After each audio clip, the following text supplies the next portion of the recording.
Vivimos en un mundo en constante cambio que usted merece entender, porque es imposible interpretar la realidad que vivimos sin conocer cada uno de sus colores. Porque muchos son los tonos de la actualidad. Presentamos Matices.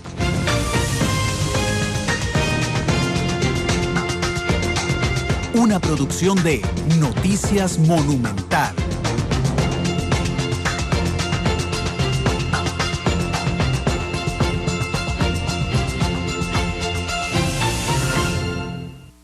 Hola, ¿qué tal? Buenas tardes, 12:41. Bienvenidos a Matices, hoy en horario adelantado, producto de la transmisión deportiva que tendrá Monumental esta tarde, del encuentro entre el W Connection y el Deportivo Saprissa a las 5:30 de la tarde, y del partido entre la Liga Deportiva Alajuelense y el Municipal de Pérez Celedón a las 8 de la noche. Isel Martínez está con nosotros. Isel, ¿cómo estás? Buenas tardes. Muy buenas tardes, Randall. Muy buenas tardes a toda la gente que nos sigue a esta hora. También estamos en vivo por Canal 2, por cierto. También normalmente, y hoy no es la excepción, a través de 93.5 FM. Es una semana bastante extraña porque hoy mucha gente entró a trabajar y siente que es lunes. Sí. Que particularmente otros sentimos que más bien es como jueves. Luércoles, ok. Ese chiste ya está viejo del día, sí, ¿verdad? Sí, es que es para los oyentes que no nos escucharon en la edición de la mañana. Sí, es que dije exactamente lo mismo en la primera emisión de noticias. Pero bueno, ha sido iba a decir un fin de semana, ¿ves? No, ha sido unas últimas horas cargadas de noticias. Ayer fue los actos oficiales de la conmemoración de 194 años de independencia en el Parque Nacional, como se hace todos los años, exactamente a la misma hora, y los diputados de la Asamblea Legislativa no tenían idea de qué esa era la hora, ni el lugar, ni que estaban invitados, ni que son los padres de la patria, ni nada sabían los diputados de la República. Solo una diputada llegó a la actividad. Vieras que yo reconozco esto, este tema me molesta tan profundamente. Sobre todo porque ayer 1 millón de estudiantes a las 7 de la mañana, todos los estudiantes, era un feriado, sí, la hora no era bonita, no, pero estaban en actos cívicos, todos los estudiantes, y hoy los diputados se dan el taco de decir que van a pedir cambiar la hora por una hora que les beneficie más. Bueno. Yo también voy a escribir a la escuela de mis hijos que lo pongan a las 3 de la tarde, digamos, para no levantarse temprano en un feriado. Es el cumpleaños de la patria, yo he hecho, y ellos son los padres de la patria. Lo extraño es que es la primera vez que pasa, porque normalmente van a todas las celebraciones de los 15 de septiembre. Sí. Hay cosas que están dentro del contexto que uno tiende a tratar de entender. Muchos de ellos probablemente estén en sus cantones. En año de elecciones municipales. Otros tal vez decidieron, y fue lo que pasó, no sesionaron lunes. Probablemente se tomaron un día de descanso más bien. No, probablemente no. Es que pegue las cosas. Vamos a ver. No sesionan lunes para pegar... Estoy dando un margen de duda. Ok. para pegar el fin de semana con el feriado. Bueno. Es ya que ahí hay si suficiente... son sábado, domingo, lunes, martes y 4 días. Viernes, porque no sesionan los viernes. Viernes, sábado, domingo, lunes y martes, ¿verdad? Dicen ellos que algunos... van a sus cantones. Aquí lo doloroso y que ellos tienen que enfrentar, los 56 que no fueron, es que lamentablemente, aunque sea cierto que fueron a las actividades partidarias, la gente no les cree, Isel. ¿Has visto la reacción en redes sociales? Nadie les cree que fueron a ningún desfile en actividades cantonales. Pero bueno, la actividad formal, oficial, la actividad de Estado costarricense, donde estaba acreditado inclusive el cuerpo diplomático que fue a acompañar al presidente de la República, a los presidentes de los Supremos Poderes, era en el Parque Nacional. Llama mucho la atención, los únicos presidentes de Supremos Poderes que llegaron fueron el presidente de la República, Luis Guillermo Solís, la presidenta de la Corte, doña Zarela Villanueva, no fue el presidente de la Asamblea Legislativa, pero él se excusó y justificó, estuvo fuera del país, tuvo un retraso en el vuelo que le impidió llegar, precisamente, bueno, ahí está la justificación válida, me parece, de don Rafael Ortiz, pero bueno, no había vicepresidencia del Congreso, tampoco, y no estaba el presidente del Tribunal Supremo de Elecciones. Ahí también, y de hecho era una de las notas que nosotros teníamos hoy en la segunda emisión de Noticias Monumental, y era que nos cuestionábamos si en realidad por parte del protocolo de Casa Presidencial o de los organizadores de esta actividad, de este acto, se hizo alguna invitación más formal, porque está bien, todo el mundo sabe y usted sobreentiende que va a haber una actividad de ese tipo, pero ya algo más formal, con una invitación. De hecho, yo una de las cosas que le pregunté a Febe cuando ella dijo que solo estaba doña Epsi Campbell en esa actividad, que Febe es la que sigue al presidente y trae todas las notas relacionadas al tema, ella dijo, no, todas las sillas estaban ocupadas. Yo me imaginé cuando dijeron que solo había llegado una diputada que iban 56 sillas vacías, por ejemplo, previendo que iban a llegar los 56 diputados. Previendo que van a llegar. También falla protocolo. Sí, completamente. Relaciones públicas uno. Sí, pero es que hay una mezcla de cosas, porque fíjate que yo pensé lo mismo que vos estás pensando, en este sentido de que había una falla de protocolo de Casa Presidencial, pero protocolo de la Asamblea Legislativa le mandó una nota a Casa Presidencial diciéndole que los diputados no iban a ir. Cuando usted le pregunta a los diputados que si sabían, dicen que no sabían, pero si hicieron una nota diciendo que no, entonces sí sabían. ¿Quién acuerpó? ¿Y quién dio la aval de que saliera la nota entonces? Sí, porque no fue que se les ocurrió por inspiración divina, digo yo, ¿verdad? No. No sé, no sé. Si no es obligatorio, es muy romántico pensar que van a ir, dice Tucán. Con esas acciones de los diputados hace que la Asamblea Legislativa siga siendo tan mal posicionada en el país. Sí. Yo no encuentro ya palabras, digamos, ¿qué va a decir uno? Sí, no fueron. Al final eso es lo que está ahí, no fueron. Bueno, ahí ese es el tema de hoy. El otro tema tiene que ver con el presidente decreta la FIF, ¿verdad? Los diputados anuncian hoy que están a punto de mandar al plenario una ley sobre FIF, ¿verdad? En una buena tesis jurídica, la ley anula el decreto. Le pasa encima el decreto. Pero la ley trae algunas restricciones al derecho de acceder a FIF. Deja de ser accesible para todas las mujeres infértiles y la vuelve solo accesible para las mujeres casadas o unión de hecho infértiles. En temas de derechos humanos, internacionalmente, no se puede restringir un derecho que ya se dio. Y entonces aquí entramos en otro hueco jurídico. Es cierto que una ley es superior a un decreto. Eso lo entiende cualquier persona que lea cualquier cosa que tenga que ver con derecho. Pero en temas de derechos humanos, cuando un decreto otorgó un derecho, ¿verdad? Una ley viene a restringir ese derecho, sigue validándose en jurisprudencia internacional el otorgamiento del derecho que hizo el decreto. Muy interesante, porque normalmente uno tenía concebida la pirámide jerárquica a nivel legal diferente. Normalmente siempre una constitución, la constitución de cada país está por encima de una ley, y una ley a su vez está por encima de un decreto, y así sustantivamente. Según mi entender, sí, este tema lo tendrá que dilucidar la Sala Constitucional. Porque tendrá que decir, bueno, la ley está bien, excepto ese artículo en particular que restringe el derecho ya actualizado en un decreto, ¿verdad?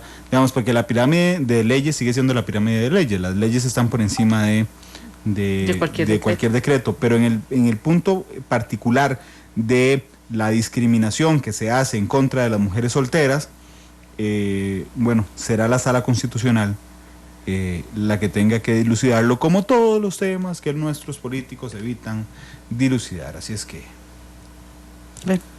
ahí está. No sé si te queda algún otro tema pendiente. No. Una vez. Bueno, vamos al tema de fondo entonces. Hoy es Matices Internacional, uno de nuestros favoritos.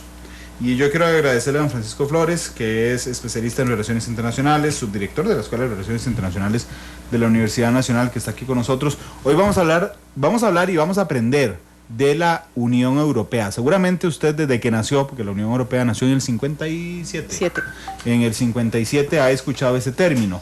Pero ¿qué es? ¿Quiénes la componen? ¿Cómo toman sus decisiones? ¿Cuáles son los retos a los que se enfrenta? ¿Cómo se maneja el euro? Bueno, todos estos temas los va a dilucidar hoy el profesor Francisco Flores, aquí con nosotros. Don Francisco, ¿cómo le va? Buenas tardes. Muy bien, muchas gracias. Muy buenas tardes a los dos. Muy amables por invitarme a compartir algo que me he dado el gusto de enseñar en las aulas y que espero pues que los radioescuchas también puedan aprovechar esa ruta, esa hoja de ruta que yo denomino es la Unión Europea. Bueno, y es un tema interesantísimo y de mucha actualidad. De hecho, vamos a arrancar con un reportaje que nos preparó Isel sobre la Unión Europea, y venimos ya a conversar y aprender hoy sobre este conjunto supranacional que está en el viejo continente. 12:50. Escuchamos el reportaje.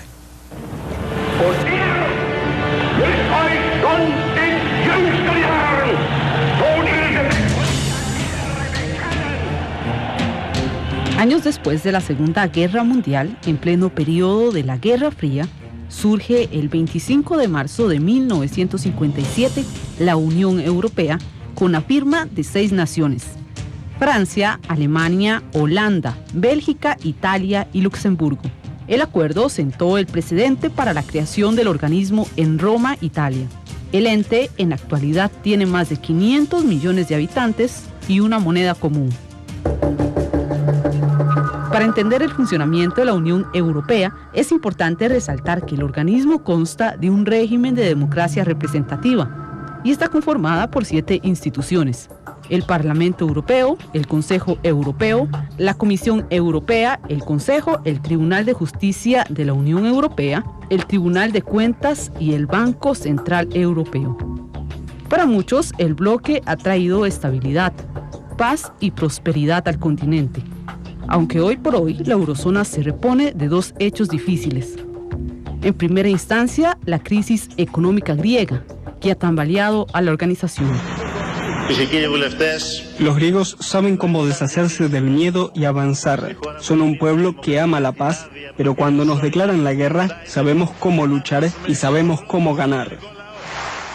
Además de la situación migratoria que ha desencadenado en los últimos días mareas importantes de personas provenientes de Medio Oriente, en su mayoría de Siria, y que incluso desnuda la falta de acuerdos entre los miembros con respecto a la solución que se debería dar al problema. Son 350.000 los refugiados en Europa que huyen de conflictos en sus propias naciones y son 2.300 los que han muerto en el intento. Muchos escapan de Siria a través de Turquía, zarpan en frágiles embarcaciones hacia las islas griegas de Kos, donde ayer llegaron 2.500, y también a Lesbos, donde 15.000 esperan un barco para continuar hacia Europa. Este es el panorama en la principal estación de tren en Budapest.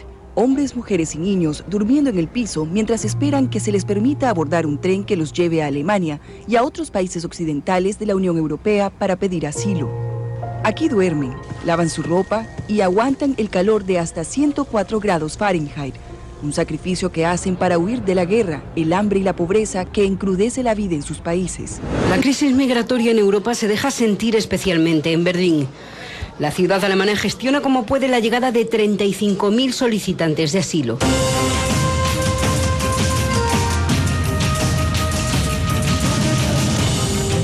¿Hacia dónde camina la Unión Europea?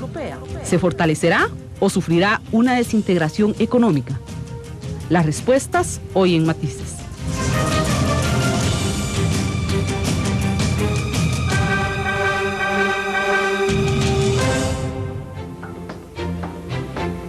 De la tarde con 53 minutos. Don Francisco, las épocas actuales siempre nos han enseñado cómo la mayoría de los países apuestan a una formación supranacional.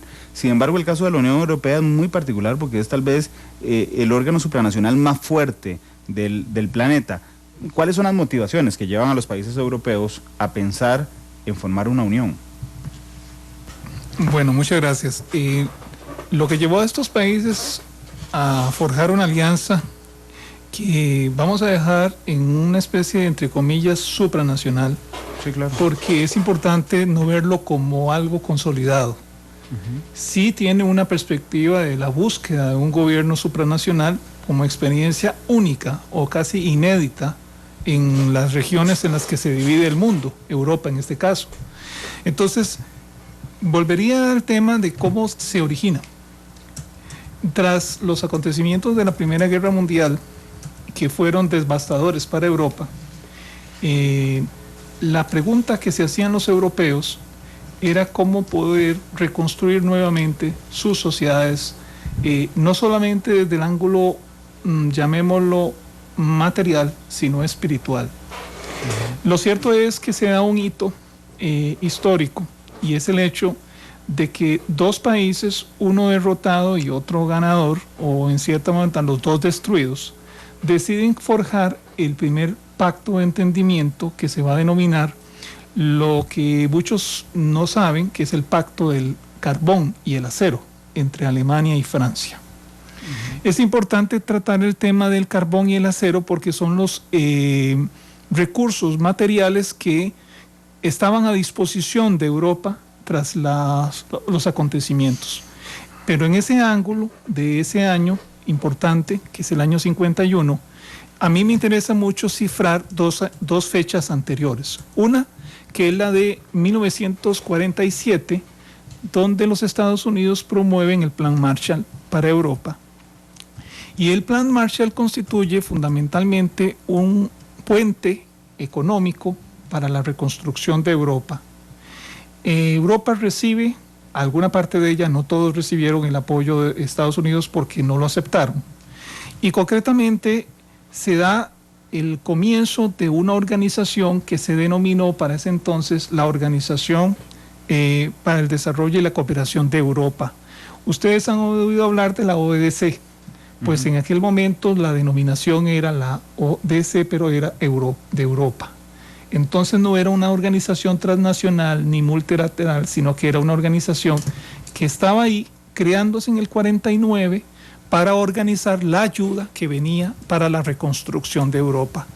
Es decir, fue tan eficiente esta organización y tuvo tanto éxito en el proceso de reconstruir política, social y culturalmente Europa, que básicamente dio nacimiento a la primera estructura intergubernamental de Europa. Es decir, teníamos el fenómeno de la cooperación norteamericana para la reconstrucción, criticada lo que sea, pero interesado no, porque estábamos en los comienzos de la Guerra Fría, y consecuentemente con ese mismo discurso, el discurso de la Guerra Fría se entremezcla con el discurso de la reconstrucción de Europa, los dos. Entonces había que tomar un punto de equilibrio frente a esas dos realidades, y esa es la formación de esta organización para la reconstrucción de Europa. Canaliza de manera muy eficiente los recursos, de manera que para el año 50 los resultados son increíblemente, llamativos. La ayuda fue rechazada por los países que estaban afines al eje de la Unión Soviética. Quiero aclarar este tema de por qué unos países estaban proclives a la Unión Soviética y otros a Estados Unidos. Tras la firma del Acuerdo de Yalta, previo a la terminación de la Segunda Guerra Mundial, parte de lo que se discutió entre Stalin, Roosevelt y Churchill fue las zonas de influencia que quedaban a distribuir y el marco general de actuación de la comunidad internacional con la creación de las Naciones Unidas. Entonces hay que entender que ese proceso derivó necesariamente en un acuerdo previo, pero que también derivó a zonas de influencia que quedaron, llamémoslo, muy marcadas. En el caso de la Unión Soviética había llegado primero a Berlín, y consecuentemente había establecido una línea limítrofe de por qué debía dividirse Alemania entre los aliados y necesariamente entre los soviéticos. La Unión Soviética tomó la mitad del territorio alemán y las otras 4 potencias se distribuyeron en el resto de Alemania Federal. No sé si lo estoy explicando bien. Sí, claro. Sí, la mitad se la dejó Rusia, sí, que es lo que después conocimos como Alemania del Este. Exactamente. Y en ese mismo espíritu de influencia, Bulgaria, Rumania, Checoslovaquia y países que han constituido siempre como parte de Europa del Este y son parte de Europa del Este quedaron bajo el dominio soviético. Frente a esa situación de división ideológico y política y militar, y desde luego los ejércitos británico y norteamericano no habían llegado hacia las fronteras de Bulgaria y Rumanía, sino que habían llegado los soviéticos, hay que entender esa presencia militar, porque también puedes entender por qué razón los aliados sí habían llegado a Italia, habían llegado a Grecia y habían llegado a Turquía, creando también un tapón a la Unión Soviética muy importante y que no dejó de ser un foco de tensiones en esa época. Volvamos a Europa. Tenemos una influencia hacia lo que son los países como Alemania, la mitad de ella, Bélgica, los Países Bajos, tenemos por ejemplo España, tenemos Francia e Inglaterra. Esos aceptan la idea de formar la primera Unión Europea en términos no como la conocemos hoy, sino como una organización para el desarrollo de Europa, ¿está bien? Y por el otro lado, se forma el Pacto de Varsovia, en el cual se van a alinear los países como Alemania democrática, y los países como Checoslovaquia, Hungría, Rumanía, Yugoslavia. Hay que entender que Yugoslavia tuvo un parteaguas con relación al poder de la Unión Soviética y que no aceptó estar en el juego de las tensiones, pero es su punto aparte.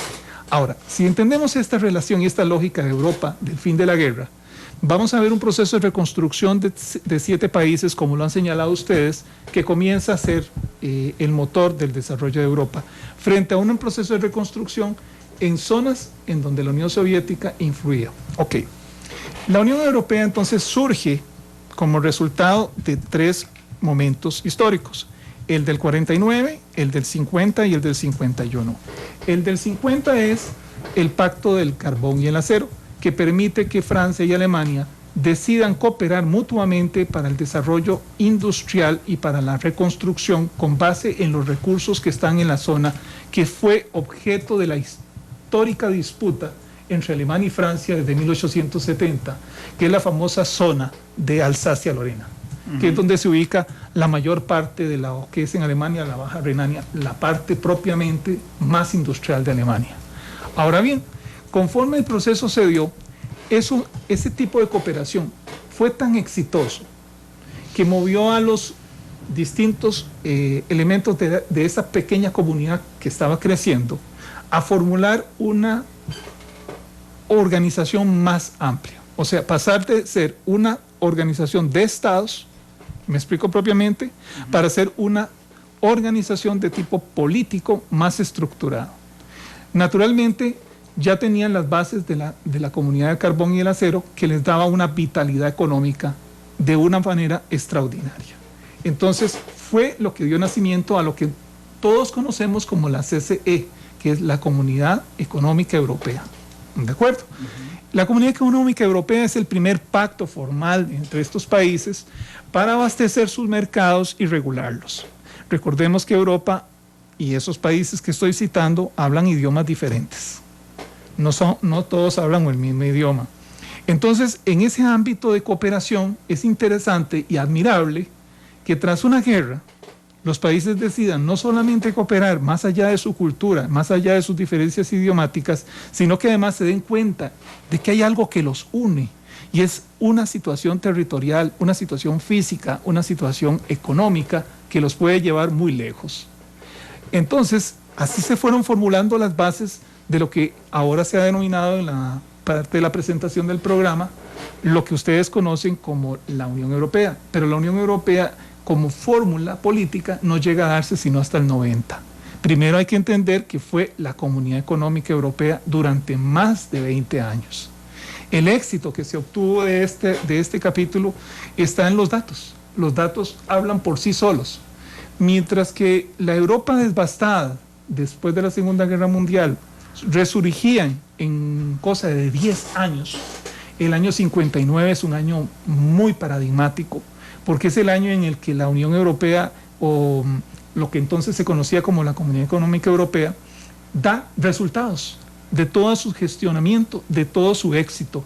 Y es ahí donde se formulan los nuevos modelos de organización de la Unión. Eso le da pie y sentimiento y razón a que ellos podían ir creando más estructuras. Entonces van a superar el modelo intergubernamental que tenían, que era fundamentalmente por estados, y comienzan a hablar de la posibilidad de un parlamento. Ese gran logro, que es la creación del Parlamento Europeo, es fundamentalmente estructurado por una razón muy simple. No se estructura de manera matemática porque todos los estados tengan un grupo de representantes, sino que es por el grado de aportación económica que cada país da. ¿Me explico bien? Entonces no es lo mismo, y lo voy a decir con un ejemplo, que la Unión Europea se estructure por estados en el término de que todos son iguales desde el punto de vista del voto. No. El voto se diferencia fundamentalmente entre un país y otro por lo que aporta. No es la misma cantidad de votos que tienen en el Consejo de Ministros o en el Consejo de Europa, que son los órganos que se van creando, que tiene Alemania, que tiene Francia o que tiene Inglaterra, que fue muy rejego a incorporarse, pero que al final terminó aceptando que le interesaba porque era un buen negocio.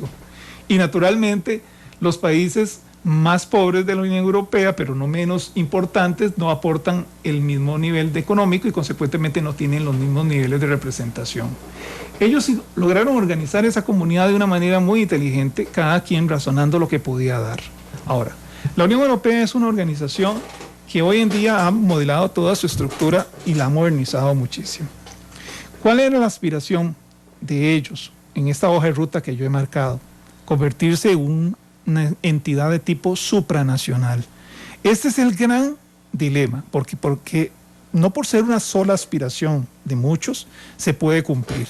Hay que entender el espíritu de la soberanía y de los nacionalismos que todavía recaen sobre el diseño de fronteras o el diseño del carácter de las personas. Si se pudo trabajar en la reconstrucción de Europa exitosamente, si se pudo reactivar la economía de todos los países socios, si se pudo dar un marco general de actuación en la posguerra, la pregunta era ¿por qué no poder ir más lejos de eso y crear toda una entidad que políticamente estuviera unida y que permitiera que hubiese una gobernanza, por decirlo de una manera, que estuviera por encima de los gobiernos nacionales?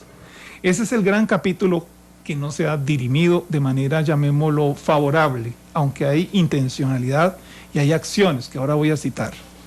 La Unión Europea entonces está constituida, vamos a decir, por el Parlamento Europeo, que tiene alrededor de 700 diputados. Cada país elige una cantidad de diputados de acuerdo con su participación, como yo les estaba explicando, que son electos popularmente en cada país. Sus diputados no son diputados designados, son diputados electos, son debidamente convocadas las elecciones para elegirlos. No es un asunto nada decorativo. El Parlamento Europeo obviamente refleja muchas de las características políticas de cada uno de los estados. En consecuencia, voy a poner un ejemplo. Los populares en España tienen un grado de representantes en proporción a los del Partido Socialista Español, y la gran noticia más reciente fue que Podemos colocó un eurodiputado en las recientes elecciones europeas. No sé si ustedes han citado a Pablo Iglesias, pero este es el caso de lo que Europa hace con todos los partidos políticos que están debidamente organizados en cada país, y ellos tienen derecho a participar para elecciones al Parlamento Europeo y ponen candidatos a este órgano. En unos casos, la tendencia general en el Parlamento Europeo ha sido la predominancia de los demócratas cristianos en una época mayor. En otra época han estado más los socialistas, pero siempre ha habido un equilibrio político entre lo que llaman los franceses izquierdas y derechas, que hay que aclarar que las derechas no son tan derechas ni las izquierdas son tan izquierdas. Hay que entender un poco que esos son procesos dependiendo de en qué posición estoy más a la izquierda o estoy más a la derecha. Y eso hay que siempre decirlo, porque se corre el riesgo de estigmatizar los procesos políticos. Ahora, el segundo órgano es el Consejo de Ministros, que es muy importante. El Consejo de Ministros está representado, eso sí, por la cantidad de miembros en este momento de la Unión Europea. Quiero aclarar que la adhesión de los países socialistas después de la caída del muro de Berlín y los acontecimientos de 1989 a la Unión Europea ha sido una gran demanda. Países como Checoslovaquia, que en este caso ya no existe, sino que existe la República Eslovaca y la República Checa, o en el caso, por ejemplo, de Polonia, el caso de Hungría, el caso de Bulgaria, el caso de Rumanía, que fueron países europeos que estuvieron bajo la égida soviética. Después de los acontecimientos del 89 encontraron un camino alternativo al dominio de la Unión Soviética y todos han hecho fila para entrar a la Unión Europea. Antes de ellos, quiero aclararlo, estuvieron aspirando y lograron incorporarse a la Unión Europea países que no tenían, digamos, el mismo estatus original que tenían los miembros fundadores: Italia, España, Portugal, por decirlo un caso, Grecia, que se ubican en la parte sur de Europa y que por razones fundamentalmente económicas no cumplían con las expectativas de ingreso a la Unión Europea en su primera época. Ciertamente al final estos países se incorporaron. Voy a decir que fueron los primeros países pobres que se incorporan al club de países ricos que es la Unión Europea. Ahora los países exsocialistas o exsoviéticos que se incorporan a la Unión Europea debieron mejorar el marco económico de desempeño de cada uno para poder ser parte de esta unión, que es una de las precondiciones. Bueno, la Unión Europea entonces ha tenido esas etapas. Yo diría que si nosotros logramos distinguir el fenómeno de crecimiento, llegar a lo que son hoy, la cantidad de países que tienen, hay que verlo en función de estos tres elementos. Los 6 países fundadores, los 9 países que entraron en la posguerra, que se incorporaron porque sus expectativas económicas y de desarrollo fueron también proclives a entrar en la Unión, y finalmente el grupo de países exsoviéticos o exsocialistas que ingresaron, y eso conforma todo un mosaico. No es lo mismo ser miembro originario y tener la cantidad de votos que tengo yo en los consejos y en los órganos de decisión de la Unión Europea que entrar de último en esta gran alianza. Aunque los que entran a la Unión Europea saben que tienen un ganar-ganar. El beneficio es entrar a una economía que tiene un sistema que es altamente atractivo y que fundamentalmente avisora mejores oportunidades de desarrollo para los países que se incorporan a ello. Entonces, teniendo claro estos antecedentes y teniendo claro esta ruta, lo que tenemos es una Unión Europea cada vez más fuerte. Una Unión Europea que ha tomado 2 decisiones más en el camino. ¿Cuál fue? La de crear una sola moneda. Esa fue una gran decisión. El euro es una decisión auspiciada innegablemente por el gobierno alemán. El propósito era, a partir de un banco fuerte y una moneda fuerte, incorporar la variable de que una economía se puede mover de una forma más franca, más abierta y con intercambios más libres si maneja una sola moneda y un solo tipo de cambio. Y el resultado fue efectivamente la creación del Banco Central Europeo, que trajo mucho éxito inicialmente a la Unión Europea, pero lo trajo para los países fundadores. Y desde luego había que incorporar a los países que se incorporaron después de la Segunda Guerra Mundial con condiciones al euro. Países como Grecia, Italia, España y Portugal no se incorporaron al euro de la misma forma que lo hicieron los fundadores de la Unión Europea, porque ciertamente ellos tenían que aceptar ciertas condiciones. Una de ellas era el control del déficit fiscal, el cual no podía ser superior a una cifra del 3%. Eso era mucho pedirle a los países europeos del sur. Aunque esos compromisos ellos los adquirieron, entrar a la Unión era una excelente oportunidad porque favoreciendo el ingreso, favorecía el comercio, favorecía la industrialización, que así sufrieron estos países y que realmente se beneficiaron de estar dentro de una gran zona de comercio. Pero entendamos aquí que no necesariamente estos países entendieron lo que eran las reglas de austeridad y de control fiscal que se autoimponen países más fuertes en esa línea. Claro está, y quiero decirlo porque no es tan menos importante, que en este cuadro los países que han ingresado en la órbita socialista y pasaron a la Unión Europea no tienen las condiciones, digamos, para ajustarse a ese patrón de conducta fiscal. Entonces, la Unión Europea ha sufrido un gran cisma económico como resultado de una crisis que se derivó en el año 2007, que fue tóxica para Estados Unidos, tóxica para Europa, porque el manejo de capitales transnacionales y ejercicios económicos que en alguna medida fueron especulativos, contaminó mucho el sistema, digámoslo, de orden financiero de los bancos que manejan la economía. Y la mayoría de los bancos que manejan la economía están en Europa. Entonces aquí es donde tenemos que venir a darnos cuenta que si los bancos europeos están en crisis, pues con mucha más razón esto va a afectar las condiciones en que se van a desarrollar los países que forman parte de ello. Pero el problema de Europa en materia de euro no está necesariamente solo en esa reseña fiscal que he hecho, ni tampoco está en la crisis tóxica del 2007, del problema económico que se derivó, sino está en el hecho de cómo ve cada país su situación dentro de la Unión Europea. Y aquí paso al tema político. ¿Cuál es el enfoque que tiene cada país sobre una unión política de carácter supranacional? Se fueron a consultárselo a cada ciudadanía. Y ustedes escucharon y se dieron cuenta por la prensa los masivos resultados que se obtuvo frente al Tratado de Unión Europea. El Tratado de Unión Europea fue rechazado en Francia, fue rechazado en Bélgica, fue aceptado en Holanda, fue aceptado en España. En otros países estuvo, digamos, de una posición distante. Y digamos que a otros países que han sido muy reticentes a formar parte de la Unión Soviética, como los países nórdicos, Suecia, Noruega, y el caso concreto de Finlandia, o inclusive la misma Suiza, que ha sido perpetuamente neutral, nos lleva a nosotros a concluir que esto más bien alejó a muchos de esos estados y justificó su no ingreso a la Unión Europea. ¿Por qué razón? Porque no hay un acuerdo de cómo tomar esa decisión de la supranacionalidad. Entonces, el Consejo de Ministros llevó al Parlamento Europeo la discusión de la supranacionalidad y el Parlamento Europeo aprobó la Constitución Europea sin consultarle a los diferentes pueblos sobre si tenían o no deseos de vincularse a esto. Esto fracturó en alguna medida el grado de legitimación de la Unión Europea en fecha muy reciente. Porque Europa, la pregunta es, ¿está o no preparada para la supranacionalidad?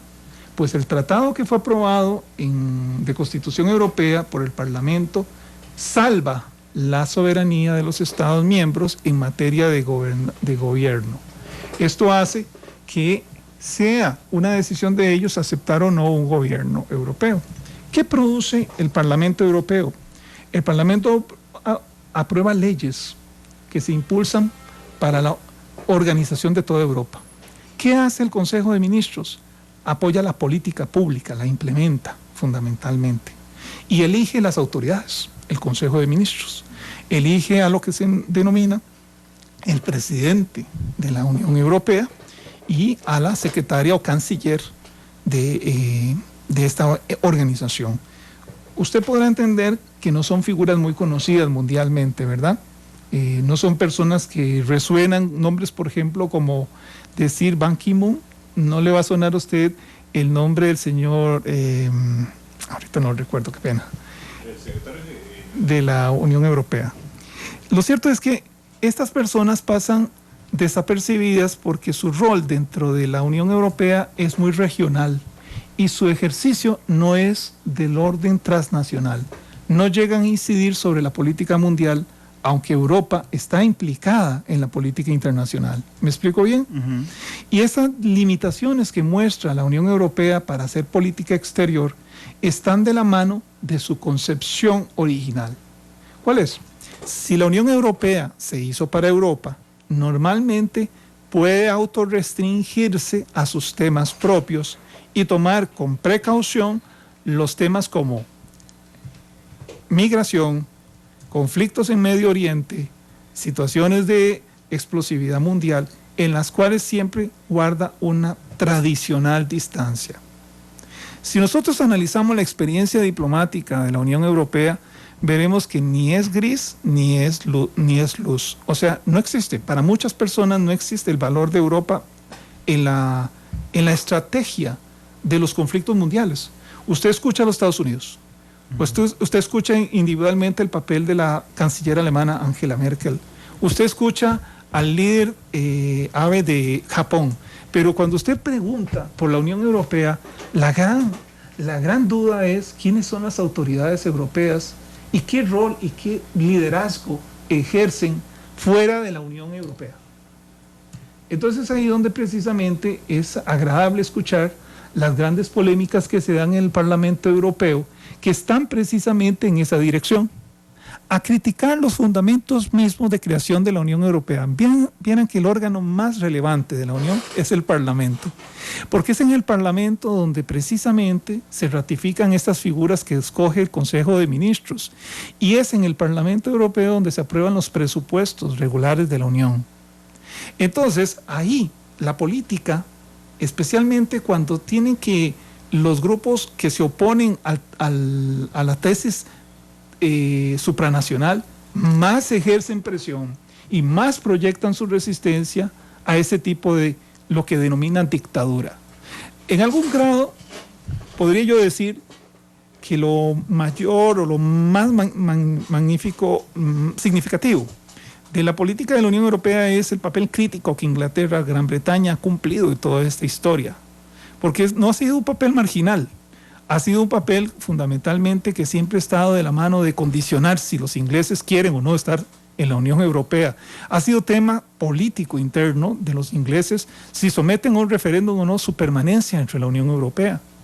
Cosa que no se cuestionan los franceses, los alemanes, los portugueses, mucho menos los italianos o los españoles.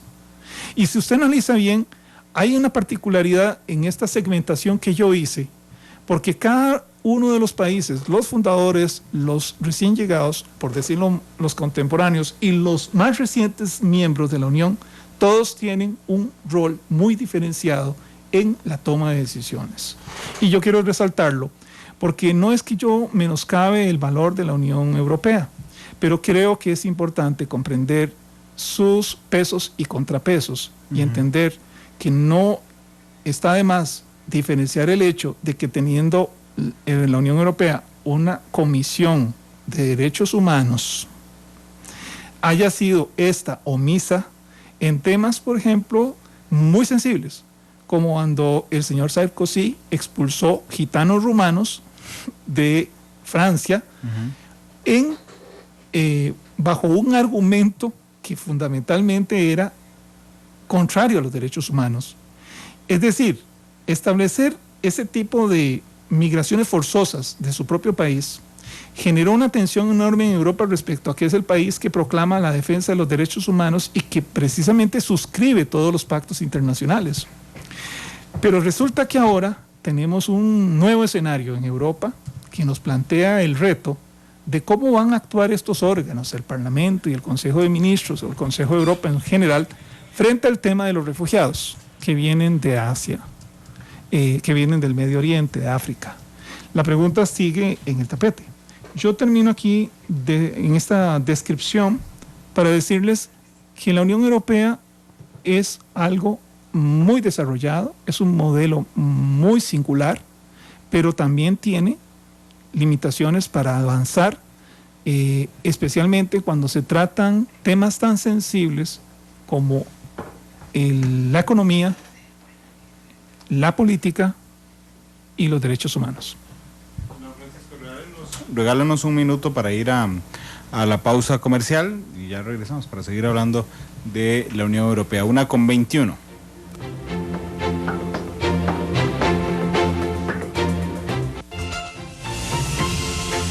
Porque la realidad tiene muchos tonos, matices.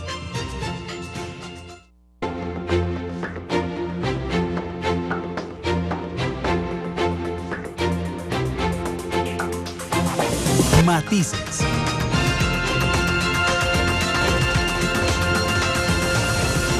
La Unión Europea cuenta con 28 países miembros. Croacia se integró en julio de 2013, siendo la séptima ampliación del bloque. Creada en 1957 por 6 miembros fundadores, la Unión Europea no ha cesado de agrandarse. Eran 9 países en 1973, 10 en el 81 y 2 en el 86. En el 95 sumaba 15 países y 25 en 2004. Desde 2007 cuenta con 27 miembros. Para ser candidato al ingreso en el bloque, el Estado debe en primer lugar respetar los criterios de Copenhague, ser una democracia, respetar los derechos humanos y tener una economía de mercado viable. Además, deberá cumplir con las normas del bloque, contar con el apoyo de su población mediante voto parlamentario o un referendo, así como el acuerdo de los países miembros y de las instituciones de la Unión Europea. Los actuales candidatos son Islandia, Turquía, la ex República Yugoslava de Macedonia, Montenegro y Serbia. En tanto, Albania, Bosnia-Herzegovina y Kosovo podrían obtener próximamente el estatuto de candidatos.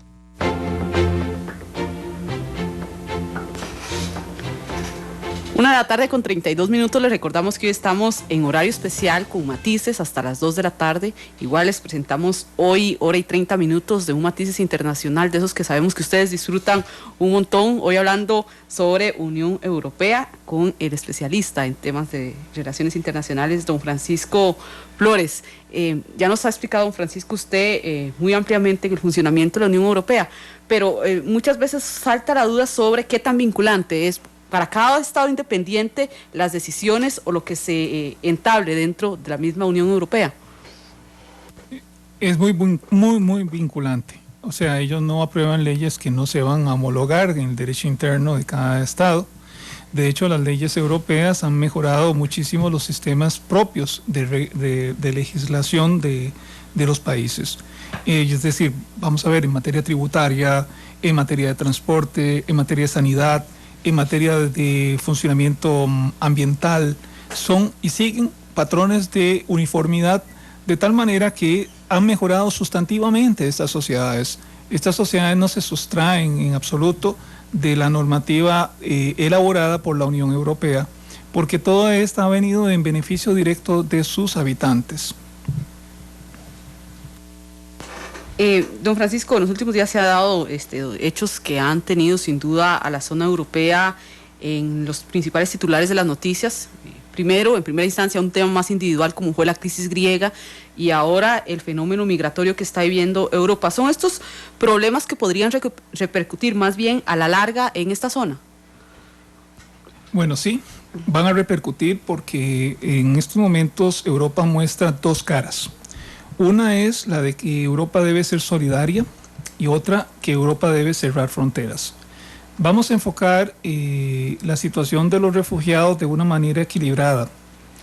Primero, Europa ha sido uno de los territorios del mundo en donde el tema de los refugiados ha sido un tema muy sensible. ¿Y por qué razón? Tuvo dos guerras muy desastrosas en su propio espacio vital. Es decir, Europa fue víctima de los desplazamientos forzosos y de las situaciones más, llamémoslo, más degradantes que puedan sufrir un ser humano como resultado de la guerra. La guerra lleva a Europa a una experiencia traumática en el tema de los refugiados.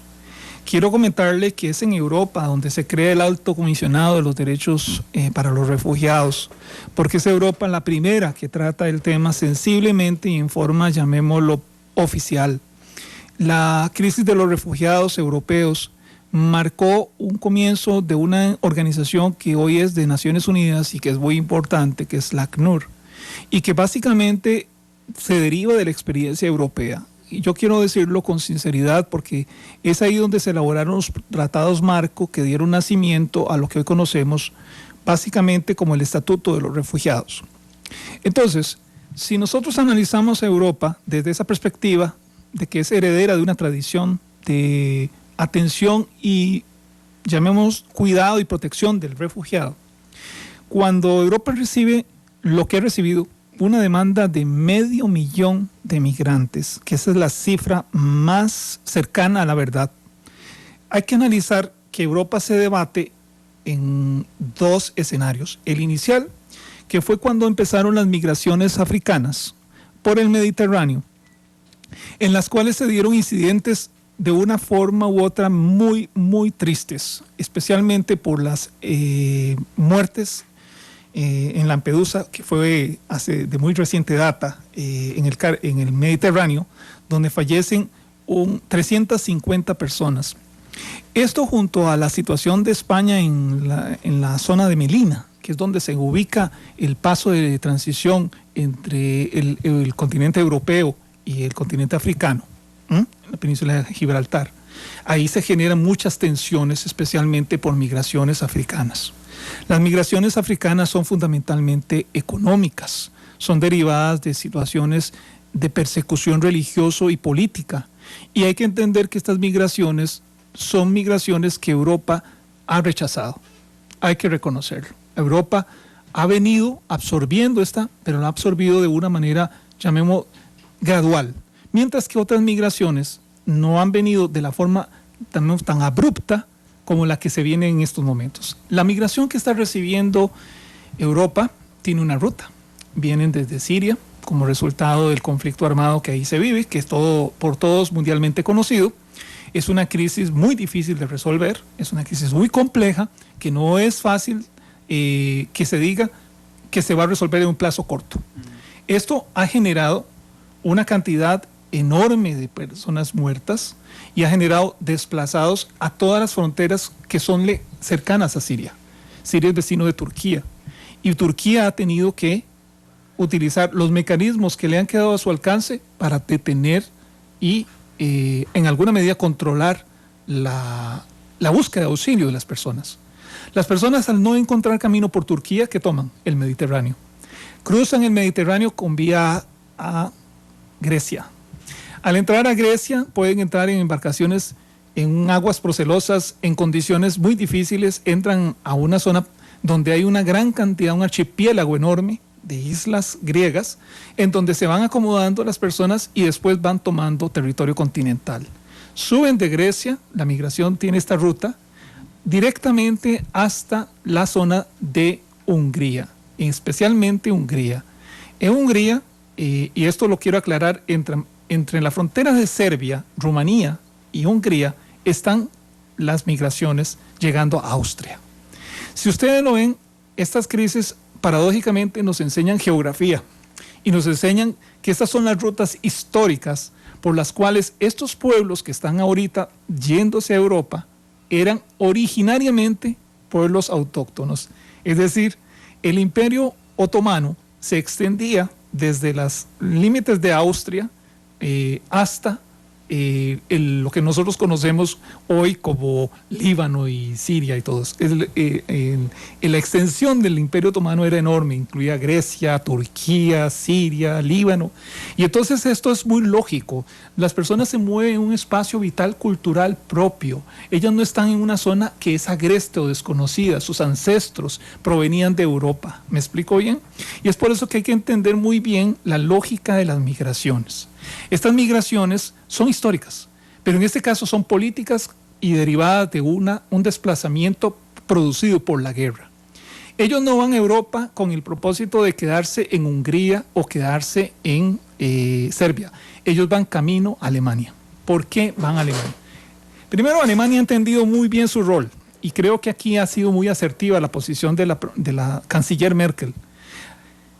Ella ha convocado 2 reuniones del Consejo de Ministros de Europa para discutir cómo repartirse 500.000 de desplazados. La propuesta fracasó. Los 28 se reunieron y no lograron resolver el tema de las cuotas, cuánto se iba a llevar cada país. La próxima semana hay un nuevo intento de reunión. Pero la presión va en 2 vías. La presión es tomar decisiones en Bruselas, que es la capital sede donde se encuentra la Unión Europea, en Bélgica, o en su defecto tomar la decisión de cerrar las fronteras como ya lo hizo esta mañana Hungría. Hungría cerró la frontera sin explicación. El argumento de Hungría no está comunicado, pero Rumanía ya tomó cartas en el asunto porque se le va a desbordar la crisis de los migrantes. Y consecuentemente Serbia ha dejado que sigan pasando los migrantes. Estamos hablando de 2 miembros de la Unión Europea, están entrando al espacio europeo desde Grecia, que también es miembro, y Serbia, que es candidato. Entonces, si lo vemos bien, ellos son europeos y son miembros de la Unión. Entonces, en consecuencia, algunos de los que han dejado pasar son niños y adultos mayores y mujeres para que lleguen a zonas donde los están recibiendo. ¿Dónde los están recibiendo? ¿Por qué los están recibiendo en Alemania? La respuesta es muy simple. Alemania está preparado para poder tomar decisiones en esta materia, económicamente, política e históricamente. Y además, Alemania tiene grandes segmentos de población turca, de manera que hay unas afinidades de tipo cultural que son lo que llamamos nosotros asimilación. Hay una posibilidad de que estas se adapten rápidamente, estas comunidades migrantes se adapten más rápidamente, porque hay condiciones en Alemania para recibirlos. ¿Me explico bien? Por eso Alemania ha abierto las puertas, pero Alemania no puede absorber toda la demanda.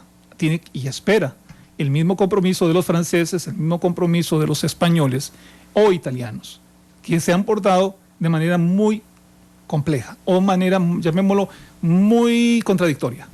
Porque por un lado han proclamado su indignación por las muertes en el Mediterráneo y por otro lado han cerrado fronteras.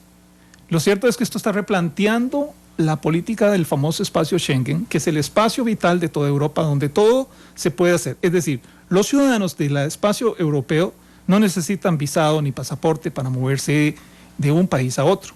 Pero resulta que están yendo en contradicción de su propia legislación, que les dice que no puede ponerle frenos. Ahora bien, ¿qué hacemos con esta migración?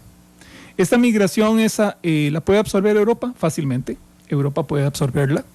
No se trata de traerse los 3 millones que están previstos que podrían en los próximos años llegar, pero si se desarrolla actualmente una estrategia en compañía de las organizaciones internacionales, podría ser muy exitosa esta primera experiencia de atención de refugiados. Primero, porque hay condiciones económicas. Segundo, porque hay condiciones culturales para hacerlo. Y tercero, porque Europa no se ve tan perjudicada como muchos suponen. Ustedes no sé si se han dado cuenta que ha habido una menor intención de los refugiados de ir a América. Porque las razones están ahí mismo explicadas en lo que dije. La distancia cultural es muy grande. Sí. Pero, don Francisco, regáleme unos minutos para ir a la segunda pausa comercial. Regresamos con el cierre de Matices. Regresamos de la pausa, nos quedarán 5 o 6 minutos para hacer una conclusión de todo lo que hemos aprendido hoy y que seguramente nos faltará otro programa para seguir aprendiendo del tema. 1:44.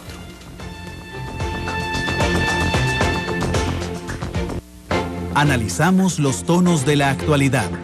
Exploramos sus contrastes. Matices.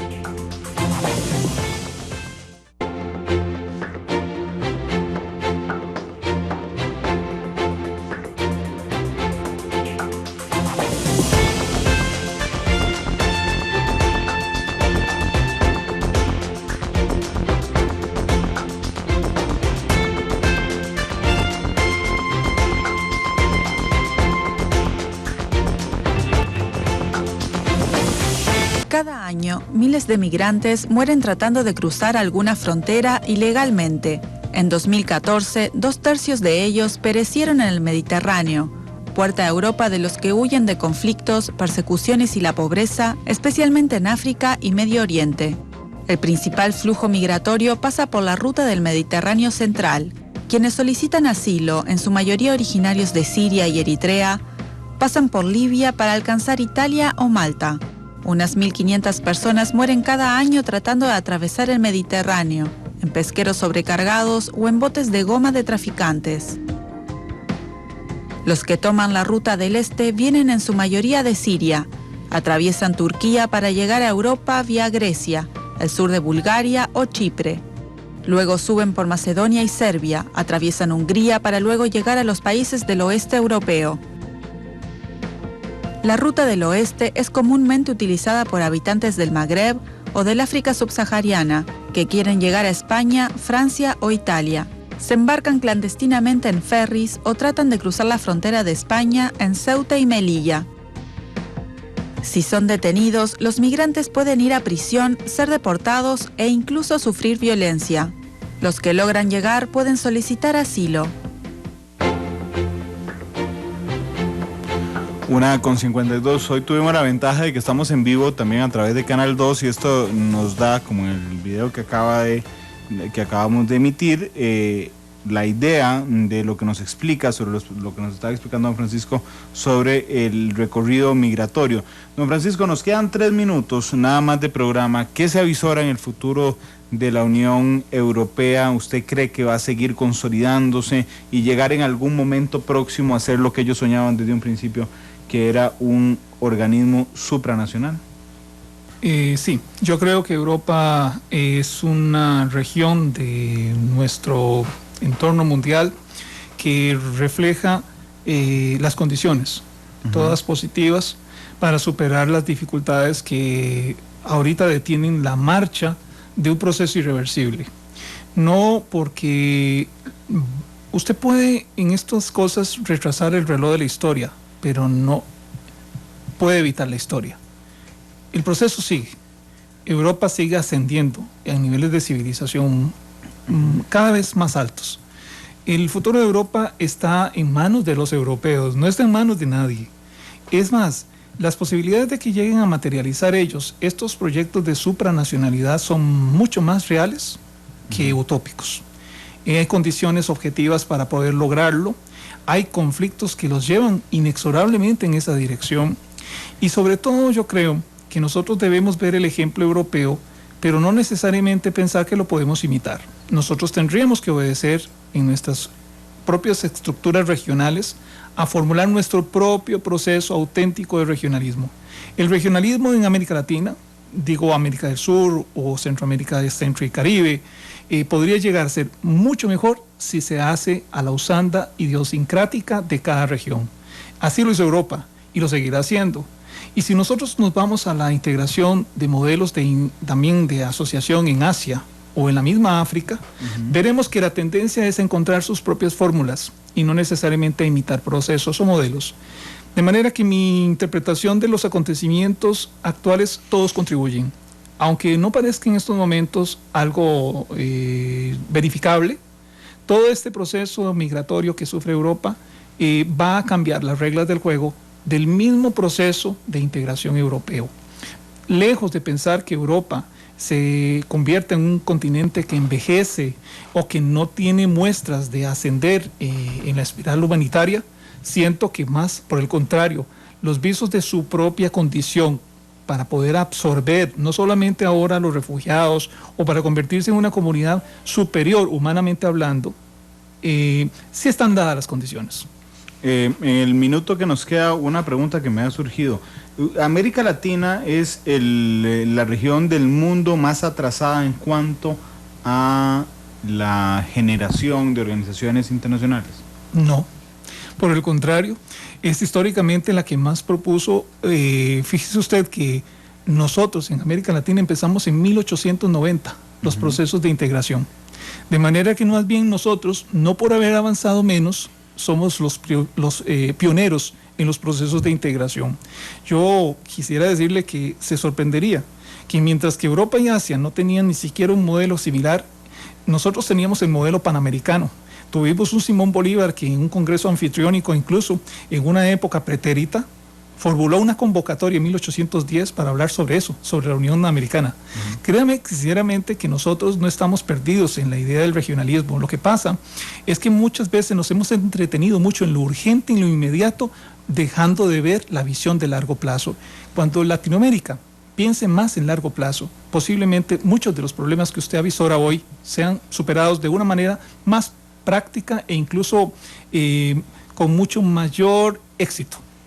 Don Francisco, muchas gracias por haber estado con nosotros hoy en esta clase de política internacional y de geografía, inclusive el día de hoy. Don Francisco, muchas gracias. Con todo gusto, ha sido un gusto estar con ustedes y con los radioescuchas. Gracias a él también por la preparación del programa del día de hoy y los videos que estuvieron geniales, las inserciones de salida e ingreso. Gracias a Cecilia que estuvo en la realización y Esteban Cubero, iba a decirle Elizondo, pero es que hay tocayos entre cabina y el 2, pero Esteban Elizondo está en Canal 2 hasta ahora, ¿ve? Pegué. Entonces, bueno, muchas gracias a todos. Sigue Oro y Grana, después de Oro y Grana, Perando el Ojo, después un resumen ejecutivo de Noticia Monumental de 5 a 5:30 y luego el partido entre el W Connection y el Deportivo Saprissa, que esperemos que le genere muchísimas alegrías a todo el país de Trinidad y Tobago. No, mentira. Qué barbaridad. No, a todo el país. Hay que apoyar a los ticos, independientemente de si es anti o no. Diceles que yo no le voy a mentir a la audiencia. Yo apoyo a la liga cuando juegan a Cuca Champions también. Y soy antiliguista. 1:57. Hoy es del Real Madrid. Sí, pero cuando anda la camisa rosada. 1:57. Feliz tarde a todos.